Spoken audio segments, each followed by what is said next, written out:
A mother, it said, always knows her children. But what if her eyes have never opened?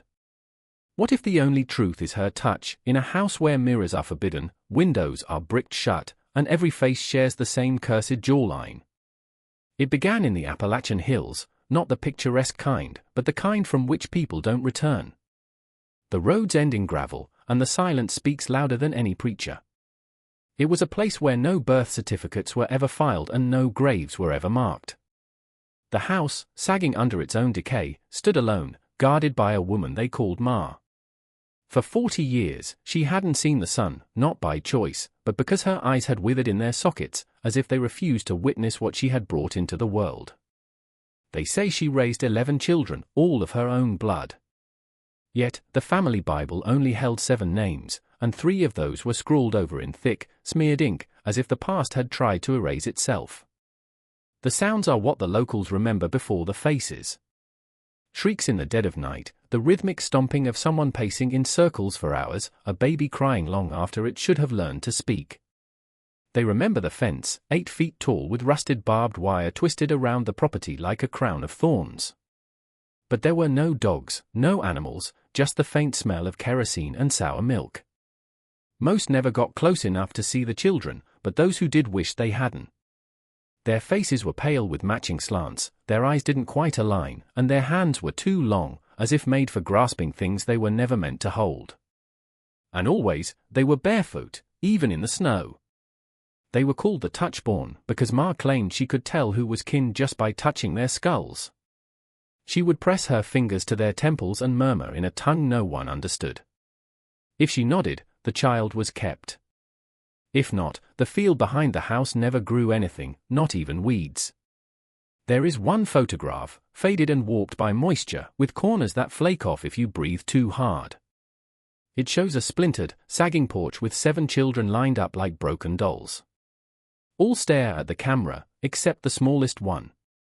His head is turned sideways, his mouth parted as if mid-sentence, but no one remembers his name. No one even remembers who took the picture.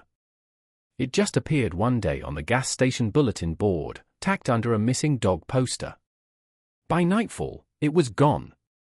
What people didn't understand, what they refused to understand, was that this wasn't a tragic family trapped by poverty or misfortune. This was by design, intentional and deliberate. Ma didn't marry out, she didn't believe in it. She said outsiders carry disease, not of the body, but of the spirit. She believed the outside world was poisoned with greed, lies, and lust. So she bred her children like cattle, selectively, repeatedly, and without shame, not out of madness, but out of a mission. The community whispered, but no one intervened. Not the sheriff, not the pastor, not even the state, because this wasn't Los Angeles. This wasn't Boston. This was Wren Hollow, population under 100 and dropping. The land was harsh, the winters harsher, and people had their own secrets to keep. As long as Ma's clan stayed behind that fence, nobody came knocking. But inside the house, a different story unfolded. There were no books, no clocks, no mirrors. The children learned to speak by mimicking each other, and they learned to walk by following the patterns worn into the floorboards. Food was left at the doorstep by a cousin who wouldn't speak Ma's name aloud. Medicine was brewed from roots and mushrooms, none of which had names in any medical book. Ma sat in her rocking chair, blind eyes rolled toward the sky, and she listened. She always listened. Every cough, every stumble, every whimper behind a closed door, nothing escaped her. She spoke in riddles, in scripture that didn't come from any Bible printed in Nashville. Her voice was soft, but it carried the kind of weight that silences a room. The children feared her, loved her, needed her, and that was exactly how she wanted it. It was the youngest boy who tried to leave first. They say he was 14, but he looked younger, small-boned, pale as ash, with a face that seemed both too old and too unfinished. His name, whispered in the breath of an old storekeeper, was Elam. He'd taken to standing by the fence for hours, his fingers wrapped around the wire, his eyes tracking the birds overhead. Birds were the only things he ever saw leave and return without punishment. One night, in the dead of a cold February, Elam slipped through a gap beneath the fence where the earth had caved in. He didn't get far. 3 miles through the woods, barefoot and shivering, before he was found by a man hunting foxes. The man took one look at him and didn't ask questions, just wrapped him in his coat and drove him to town. But Elam didn't speak. Not at first. He flinched when anyone touched him. He stared at his own reflection as if it were something foreign. And when a nurse handed him a mirror, he smashed it on the floor, curled into a corner, and screamed a single word, "Mother." By the time child services arrived, Ma had already boarded up the house. There were no children outside, no movement inside, just silence. The fence had been reinforced with scrap metal and twisted tree limbs. The sheriff knocked once, then again, there was no answer. The house refused to respond, like a corpse unwilling to decay. Elam didn't last long in care. He refused to eat unless the food came from a tin can. He cried at the sight of curtains. One night, they found him in the group home's backyard, digging a hole with his bare hands. He kept whispering about the unseen ones under the field, saying Ma told them bedtime stories of what happens to children who betray their blood. Then he disappeared, walking out barefoot into a snowstorm, and was never seen again. People in Wren Hollow didn't ask questions. Those who passed the house claimed they saw figures behind the curtains, a candle burning in the attic. And sometimes, just sometimes, they swore they heard Ma singing a lullaby with no words, just hums and long, low moans, like the sound of mourning something that had never been born right. In 1974, a state investigator named Ruth Delaney was sent to Wren Hollow after an anonymous tip claimed multiple unregistered births had occurred on the same property for over 30 years. Ruth wasn't the sort to scare easily. She had worked cases in the worst parts of Baton Rouge, where she'd seen everything from ritual abuse to backwoods medicine. But Wren Hollow unsettled her in a way she couldn't explain. It wasn't just the isolation, it was the way people stared at her, not with anger, but with a kind of warning. When she reached the house, Ruth found no welcome. The gate was padlocked, and the mailbox was stuffed with moldy paper. She knocked, there was no answer. She circled the property, notebook in hand, her boots sinking into the earth as if the land wanted to pull her under. That's when she noticed the dolls, dozens of them, hanging from the trees. They were made of sticks and cloth, each one twisted and malformed, some with 3 arms, some with no faces at all, strung with twine and old shoelaces, swaying in the breeze. She took photos, which were later destroyed in a fire no one could explain. Ruth returned with 2 deputies the next morning. They forced the door open. What they found inside never made it into any report. The interior was pitch black, with windows covered by nailed planks and layers of soot on the walls. Beds were carved into the floors, and straw mattresses were soaked in old blood and something worse. Carvings were everywhere, symbols, spirals, and words in no known language. The children were silent, hiding. When they found them, most didn't run. They just stared, heads tilted, arms limp at their sides, as if waiting for instructions. Then they found Ma. She was sitting upright in her chair, dead for days, her eyes still open, milky and unblinking, her mouth slightly agape as if she'd died mid-command. Her hands were raw, split open at the knuckles, the skin rubbed smooth in patches from decades of feeling her way across every inch of that cursed home. No autopsy was released. No burial was recorded. Ruth left the case days later, moved states, and changed names. Some say she tried to forget. Others say she never stopped hearing that house in her dreams, breathing, humming, and watching. And no one ever figured out who placed the dolls in her yard 3 weeks later, or why each one looked exactly like the children Ma had raised. If you're still watching, you're already braver than most. Tell us in the comments what you would have done if this was your bloodline. After the raid, the state took the surviving children, 6 in total. None had legal names, no birth records, no schooling. They spoke in short, clipped phrases, their vocabulary stunted, shaped by isolation and whatever language Ma had invented for them. But what disturbed their caretakers most wasn't what the children said. It was how they moved. They didn't blink often. They rarely slept. They sat for hours without speaking or shifting, their eyes fixed on blank walls. They didn't cry. They didn't laugh. It was as if the mechanics of emotion had been broken, like the wiring of something human had been stripped out and replaced with mimicry.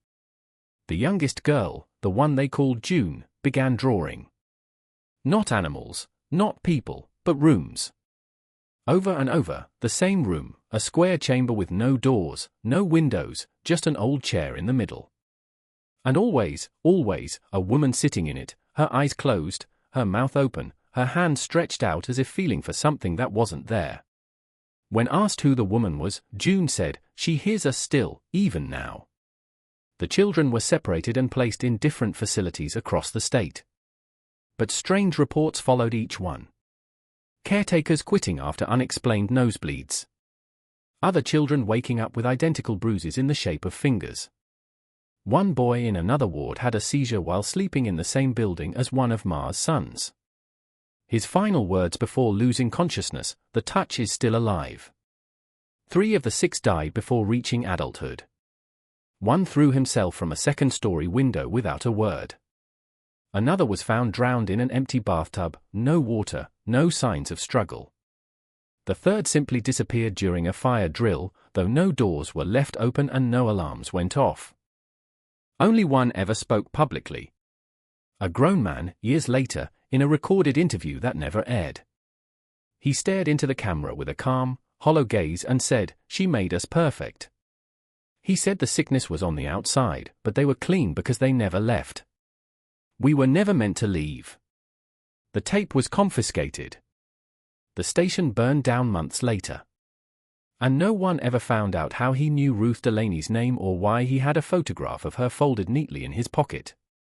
The house was condemned, but it didn't fall. Crews came to tear it down, but their equipment broke twice. One worker refused to go inside, claiming he heard a child whisper his name from under the floorboards. Another went in alone and came out vomiting, insisting the walls had moved while he was in the hallway. Not shaken by wind, not cracked by age, moved like breathing, like bracing for something. Eventually, they sealed it. They welded steel across the front entrance, nailed shut every opening, and poured concrete over the cellar door.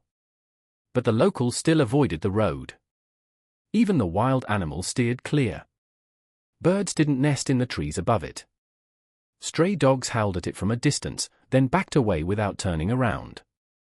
It sat like that for years, silent, forgotten, unspoken, until 1992, when a pair of urban explorers broke in with a handheld camera.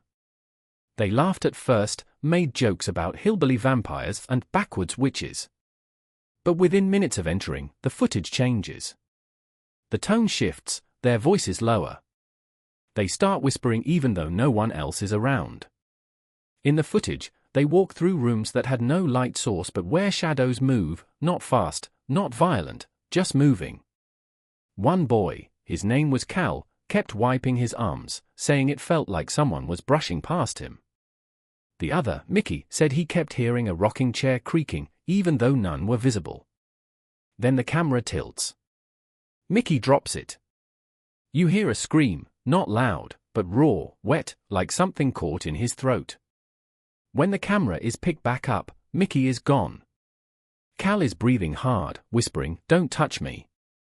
I'm not one of them." He finds the front door welded shut again, even though they came through it an hour before. The last 30 seconds of the tape show him crouched in the corner of the main room, crying. Behind him in the darkness, a voice hums a lullaby, slow, rhythmic, familiar.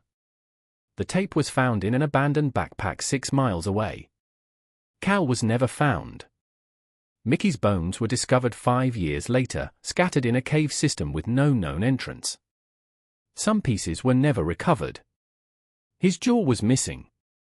The rocking chair, according to investigators, was back in its place, unmoved. Years passed. Names faded. Files were sealed. Wren Hollow emptied out like blood from a deep wound, slow, silent, and permanent. But the story didn't die. It lingered in whispers, resurfaced in nightmares, and carved itself into the landscape like rot under paint. People talk about Ma like a ghost, but ghosts don't raise children. Ghosts don't dig their fingers into generations and shape them like wet clay. Ma was no phantom. She was a force, a design, a belief system in human skin. What she did wasn't madness. It was a philosophy, a conviction that the world outside was broken. And only by folding in, folding tighter, generation by generation, could something pure survive. Her children weren't just inbred. They were engineered, soft-spoken, hollowed out, built to obey, built to never question. And when the state tried to scatter them, the roots pulled tighter. They whispered through walls. They sent pieces of themselves in envelopes with no return address. Ruth Delaney's niece still receives blank postcards every July, always postmarked from different states, always with the same crude drawing, a blindfolded woman sitting in a chair, smiling. What happened in that house wasn't an isolated tragedy. It was a system passed down like scripture, hidden from view but never gone. Because monsters don't just disappear. They adapt. They change names, change faces, change homes. Some say the surviving children had children of their own, quietly, secretly. Some say those children were placed in small, unassuming towns where no one asks too many questions, where the kids are strange, too quiet, too still, drawn to corners, terrified of mirrors. Some say you've already met one of them. Maybe in a diner, maybe at the DMV, maybe in your own family. Because horror like this doesn't live in haunted houses. It lives in bloodlines, in silence, in rituals repeated so many times they no longer seem cruel, just tradition. The house still stands, of course. They say if you stand close enough on a windless night, you can hear the floorboards creak, not with footsteps, but with breathing, shallow and rhythmic, like someone is still sitting there, waiting. And if you're ever driving through the Appalachian backroads and you see a child barefoot in the snow, staring through a fence with blank eyes and an old face, don't stop. Some families were never meant to be remembered, and some bloodlines were never meant to leave the dark.